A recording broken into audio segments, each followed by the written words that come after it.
Welcome to Love in Focus, the power of communication in relationships. I'm Rickard, and in this season we're diving deep into the most crucial aspect of any relationship, communication.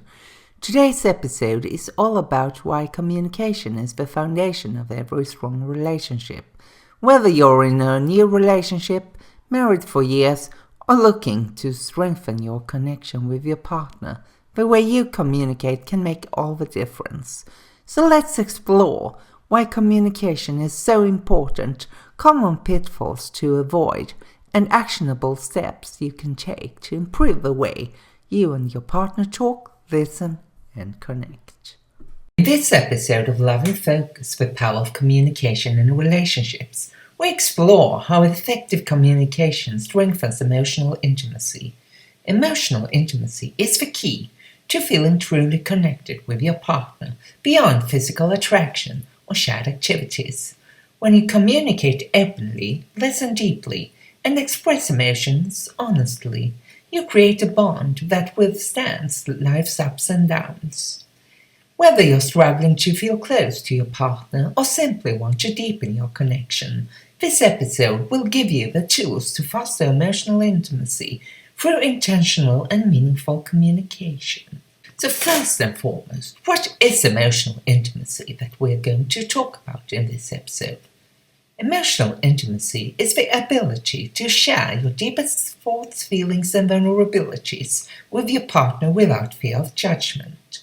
When emotional intimacy is wrong, partners feel safe, understood, and deeply connected. Lack of emotional intimacy can lead to feelings of loneliness even when physically together. So, the role of communication in emotional intimacy. Open and honest communication builds trust, which is the foundation of emotional intimacy. Being able to express your fears, dreams, and insecurities allows your partner to know you on a deeper level. Without strong communication, misunderstandings and emotional distance can grow. And now let's look at how emotional intimacy strengthens relationships. Couples who communicate effectively feel more supported and secure. It reduces conflicts by ensuring both partners feel heard and valued. It fosters deeper emotional and even physical intimacy as partners feel more connected. So, let's dive into some common communication barriers to emotional intimacy. The first one is fear of vulnerability. Many people struggle to open up emotionally due to past experiences or fear of rejection. Number 2 here is assuming your partner should just know. Expecting your partner to automatically understand your emotions without expressing them can lead to frustration. I personally have experienced that, and it was quite frustrating, let me tell you that, when the woman I was dating at the time thought that I would know immediately what she meant and that I should just know the things she wanted, which are things that will develop throughout the relationship and can be something that actually happens down the line, but not when you've started to date or are just in the beginning of a relationship. You obviously don't know each other that well yet, but it will come if a relationship continues. Lack of active listening. If you're only half listening while thinking of your response, you're missing an opportunity for emotional connection, and I've talked about active listening in my last episode, which you can find above. Distractions and lack of quality time is the fourth most common barrier to emotional intimacy that I will bring up in this episode. Trying to have deep conversations while scrolling through your phone or watching TV prevents real connection. So, how can you overcome these barriers? Well, you can do this by applying today's technique. Deep listening for emotional intimacy. So what is deep listening?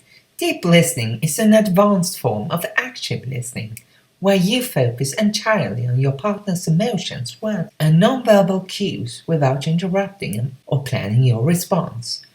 Here are 5 steps that you can do today to practice deep listening. The first one, and that's crucial, create a safe space. Choose a distraction-free environment for deeper conversations. The second step, is to listen with empathy. Instead of immediately offering advice, acknowledge their feelings first. Number 3. Reflect back emotionally. Use phrases like, "It sounds like you're feeling overwhelmed by everything happening at work right now. That must be very stressful." Number 4. Ask open-ended questions. Watch my video here if you want some examples, but one of them is, "Can you tell me more about that?" So, encourage further sharing by asking that question. Is a great way to practice deep listening. And finally, avoid jumping to solutions. Sometimes your partner just needs to be heard rather than fixed, so to speak. So let's look at a case study here. And of course, this is just an example and shall not be seen as a guarantee that it will work. But Maria and David had been together for 7 years, but over time, Maria felt like they had lost their emotional connection. She often tried to share her feelings, but David would interrupt with solutions instead of just listening. This left Maria feeling unheard, and she started withdrawing emotionally. After learning about deep listening, David made a conscious effort to change his approach. Instead of offering immediate solutions, he started validating Maria's feelings and listening without judgment. Over time, Maria felt safer opening up, and their emotional bond grew stronger. By shifting from problem-solving mode to deep listening, Maria and David recovered and rediscovered the intimacy they had been missing in their relationship. So, here are 5 actionable takeaways. To improve emotional intimacy through communication, have daily emotional check-ins. Set aside 10 to 15 minutes each day to talk about how you're feeling emotionally, not just about logistics. Number 2, ask thoughtful questions.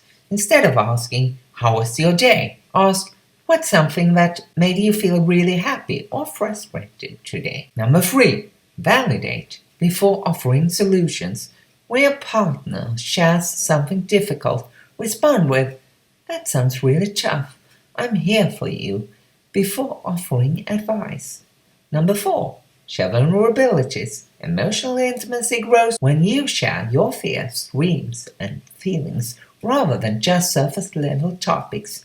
And finally, use physical touch to reinforce emotional connection. A reassuring touch, hug, or holding hands while talking can deepen emotional intimacy. Now, as I told you, the examples provided in this episode, including Maria and David's story, are for illustrative purposes only. Results are not implied or guaranteed.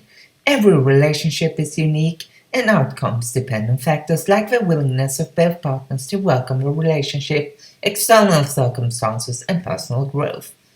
Techniques shared in this podcast are tools to facilitate communication and emotional connection, but should be adapted to fit your unique situation.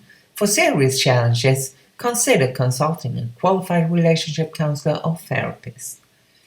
Now, if you're listening here, you can download a free PDF transcription of this episode, which includes a full transcript of the episode for easy references, links to additional resources for deepening emotional intimacy, and also exercises and conversation starters to foster deeper emotional connection. So in episode 2 of Love in Focus: The Power of Communication in Relationships, we explored how effective communication fosters emotional intimacy and how you can reconnect with your partner on a deeper level.